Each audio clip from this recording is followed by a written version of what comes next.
Hey guys, welcome back to our YouTube channel. This is me, Jess, again for another vlog. So, magagawin tayo ngayon. Ang gawin natin ngayon is screen timeout. This is sa settings, bata ng tutorial, at saka, bago natin simulan guys, mag-intro muna tayo. Yes, let's go back. So, yun guys, nagbabalik naman ang ating Jocelyn. So, bago natin simulan ang ating pag-intro,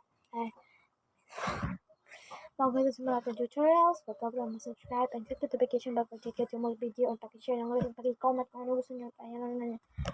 So, yun guys, ang gagawin natin, dito lang tayo sa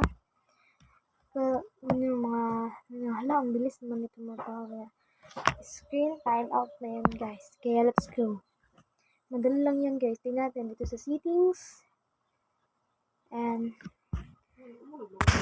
hanapan natin yung display and brightness. And pagkagawin sa screen time, lagay nyo lang sa 13 minutes. Make screen saver. Yun lang guys. Bye bye.